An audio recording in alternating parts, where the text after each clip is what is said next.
14.5. That's Market Matters on the Iowa Agribusiness Radio Network. Market Matters brought to you by Nutrient Ag Solutions in Winthrop and Independence. Time now for our guest of the day, being brought to you by Bill Thomas Farm Bureau Financial Services. No one knows farming and ranching better than Farm Bureau Financial Services. After all, our companies were founded more than 80 years ago to serve the unique needs of farmers. Today, we're the #1 ag insurer in our territory, delivering smarter insurance for agriculture. Farm Bureau agent Bill Thomas in Manchester can help you get customized, comprehensive coverage that meets your needs. Call Bill Thomas and schedule your personalized on-site super check today. Farm Bureau Property and Casualty Insurance Company, Western Agricultural Insurance Company.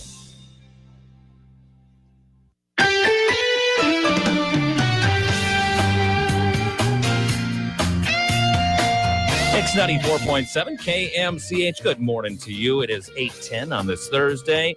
You know him, you love him, top of the charts, top of your hearts. Marcel Kalkutsky, how are you, sir? I'm good, Justin. How are you? I am not in Hawaiian shorts I was today, really though. hoping Sorry. you were going to be. It is a spirit day at school, celebrating our wrestlers. We have 5 headed down to Des Moines. And then our basketball team, boys basketball team, won Monday night against Tipton, so they play at West Branch tonight. So when we get into those further games, we let the kids wear Beckman apparel with some jeans or whatever else they want to wear. It's going to be out of uniform day, kind of to celebrate those achievements and wish those players good luck. So what would constitute a Hawaiian shirt uniform over there at Beckman? What do I have to do to make it happen? You probably need to talk to Father Quint and convince him. I could do that. I'm supposed to talk to him today, actually, for a hometown tour. So I will have his full undivided attention. Yep, you make your case for it, and then we'll see where it goes. Or we could just say no and not even worry about it. So, what do you got for us? What's new around the Dyersville way? So we had our school board meeting last evening. We've continued this year, kind of doing some education of our board because that was a request of theirs. So we've kind of gone through the nuts and bolts pieces, things like the budget, building needs, some of those pieces, responsibilities of board members. So now we're getting into content. Okay. So we've started last night with our theology department. So Mr. Digman, who teaches our sophomore and senior theology classes, came on behalf of the rest of the theology teachers and gave an overview for the board of the different topics and subjects we cover in our theology classes from grade 7 through 12, as well as give an overview of some of the campus ministry activities we do. Gotcha. So that was one of the requests the board had they wanted to start with. So we started with that. So we'll look at other curriculum areas as we continue through the rest of the year. We're kind of in that 2023 mode. We're still in school. We've got a quarter left, but we're really starting to gear up and planning for next year. So the board put final approval on the budget last night. They approved hirings for next year. So that's put in place. We started to talk about board transition. We have board members whose terms are expiring. And in our area, what happens is each of the parishes that are our corporate parishes that support this school, they all have representatives. So some of those parishes have people whose terms are expiring, so they're working on, how do we replace those members moving forward. Gotcha. And you had mentioned, it's been a good season for sports too. Academic-wise, too, has been pretty good for you guys. We've had some great things that have been going on. So as I just mentioned, as we started today, we have 5 wrestlers who qualified for the state individual tournament. So we wish them good luck. Those are Levi Feldman, Connor Grover, Owen Hunegarth, Jason Copeman, and also Nick Schmidt. So they wrestle tonight at 6. As their first pieces. So we'll send them off here this morning in a couple hours. But they'll be on at 6. So if you're listening to wrestling, I'm sure it's going to be on. It'll be on here, so you can listen there. Otherwise, if you want to go onto the KMCH Sports 2 app, we do appreciate that. I know they're coming down to broadcast our game tonight at West Branch. Look at this guy. He doesn't even work here, and he's plugging the station. That's why he gets to come in anytime he wants, guys, right there. But no, we do appreciate that you'll have the game on. So for folks aren't able to make it to West Branch tonight to watch the boys basketball team play, I know that's being streamed on there as well. So we wish those teams good luck. Our girls team had a hard game on Tuesday, faced a very good Grundy Center team. So their season's come to an end. So Isabel, who's with me, and we're talking to her a little bit this morning, is one of our 2 seniors, along with Lauren Osterhaus. So we thank them for their leadership over the past few years as they played and their season came to an end. Tell me a little bit about the JSHS. What does that stand for? So that stands for Junior Science and Humanities Symposium, and it's run by the Bell and Blank Center, as well as I believe it's the Army. I'm looking at some of the students. I believe the Army participates in this. It's a state and a national competition that really focuses on scientific research. Okay. So we have a scientific research class. We have a science club that have been really involved in research over the past few years. So we had 9 students submit either oral presentation proposals or poster presentation proposals, and all 9 have been accepted. So they'll be going down to Iowa City on March 7th and 8th, and they'll give their presentations. Finalists will be picked there from across the state to represent Iowa at the National JSHS, and that usually happens sometime in June. So we're starting to gear up our science research time of the year. So JSHS is the first piece that we have. Then there's the Eastern Iowa Science Fair that comes up next month in the middle of March, and the State Science Fair of Iowa is at the end of March, along with the FFA Agri-Science Fair. Busy time. So a lot of these students who are going to JSHS will also be presenting their findings at these other pieces. At those other ones coming up in March, each of those pick a champion, and those individuals get to go to the International Science Fair. I hope it's happening in person this year. That'd be nice. Yeah. Last couple of years it hasn't. We've had a number of students that have been able to go to that as well. That's all. Well, congratulations to you guys. Busy time of year, and only about to get busier because the stage is as well. So the our musical will be on this March 16th, and then also on the 18th, 19th, and 20th. This year we're doing Sister Act. I love that movie. I love that program. It's similar to the movie. I think West Delaware performed this just a couple years ago as well. So if folks are familiar with the movie or with the musical, it's a fun show to come out and see. Similar, if you remember the movie from the 90s, I'll date myself a little bit. I remember this one as a kid.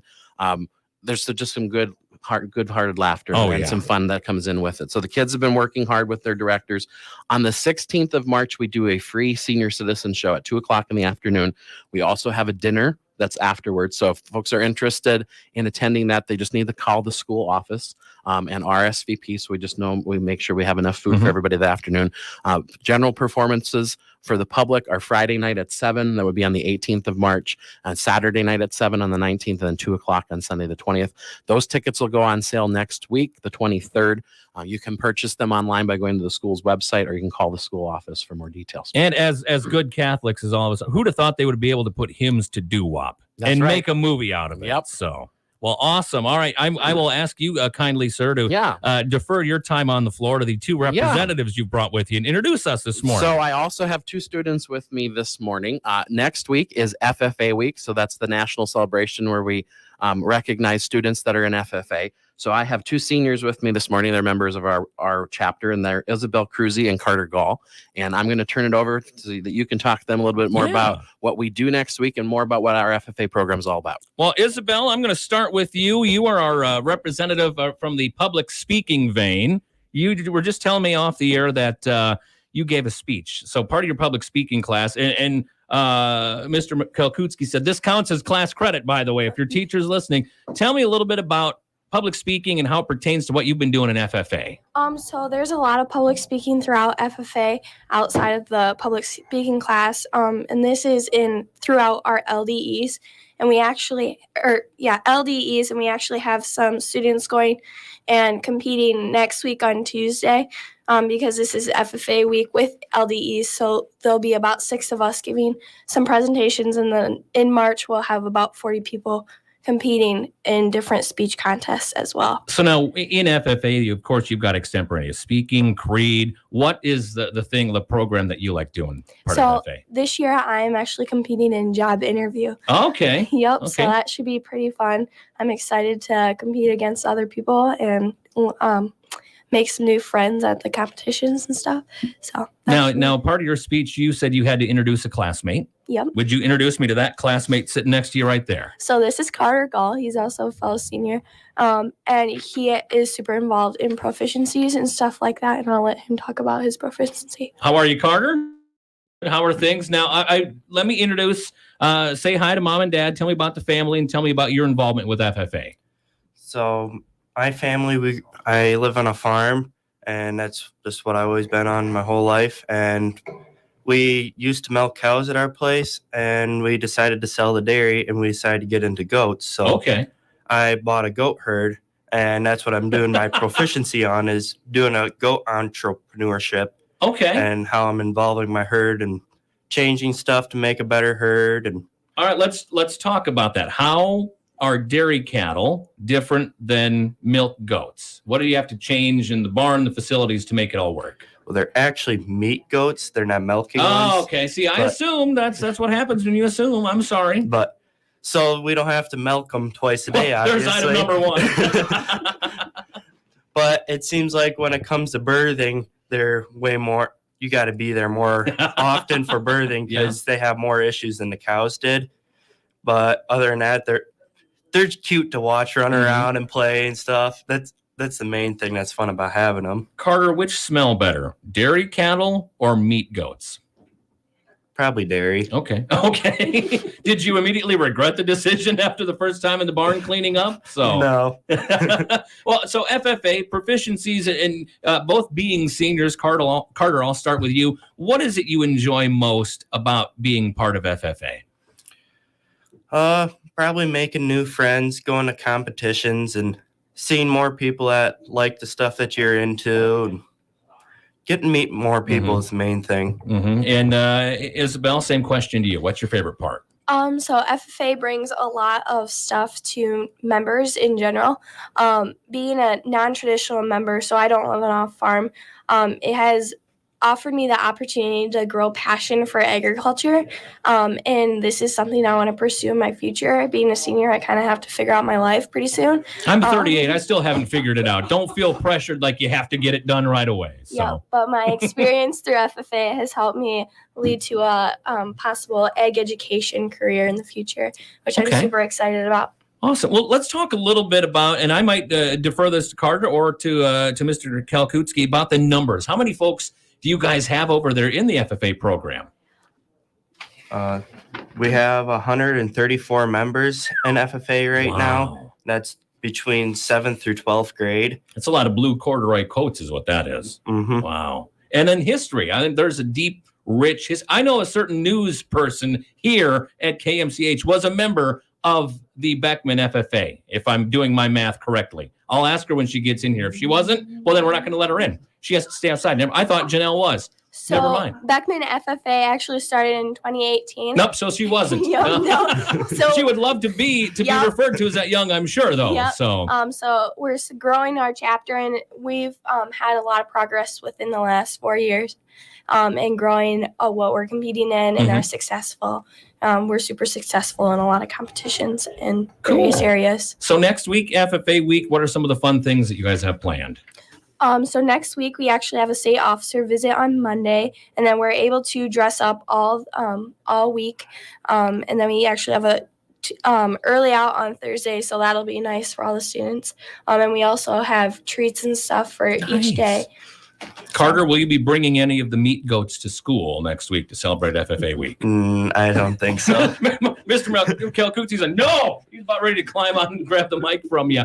Final question. We got a lot of kids that, listen to the show on the way into school and that age where, all right, maybe I want to think about being in FFA. Isabel, you first. Convince them why they should look into it and why they should be a part of FFA. FFA has an opportunity. That's something we say a lot at Beckman. And no matter what you're interested, we can find a spot for you, whether that's in landscaping or in animal judging. So like dairy judging is something I participate in. And then there's also speeches you can do. There's just a wide variety of stuff everyone can do. And it offers so much leadership opportunities for everyone involved. It's crazy how much you get out of it. Carter, same question to you, sir.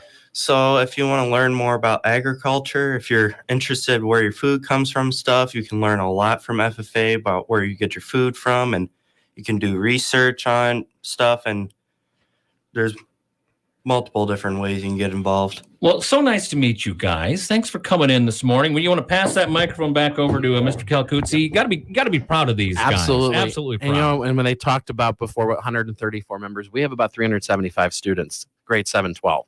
So we're talking about, we have nearly a third of our students that are involved in FFA, which is a good testament to the program. Absolutely. And its growth. And as they said, that opportunity that kids have to be involved in a variety of things. And as Isabel said too, you don't have to live on a farm. I think a lot of people still think FFA is Future Farmers of America. Yep. There's a reason why you don't hear that anymore, because FFA is not that. FFA is just FFA, and it has great opportunities for students across the board. And that many numbers and only being around since 2018. Right. That's really impressive too. It is. Final question for you, sir. Do they drive tractors to school during FFA week?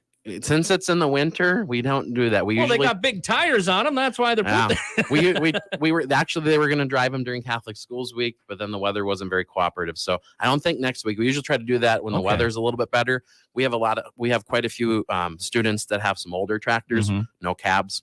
It's Yeah. a little Oh, chilly yeah. in the Yeah, middle of the winter to be out there. And then I think that day we were going to do it about a month ago. It was one of those cold Yep. mornings that Yep. some of those tractors might not have turned Well, over. if so, you as far as I know. before the end of this school year, let me know. I want to come over and Okay. see it. All right. Good to see you guys. Thanks for coming in. That's our Beckman update, part of our guest of the day, supersized guest of the day right here on Mix 94.7 KMCH. F&M is the right choice for me because they care about my business. This is Trish LeClaire, owner of the Posey Place and an F&M client. Business owners today have a lot of things to worry about, and banking does not need to be one of them. The team at F&M goes above and beyond for me.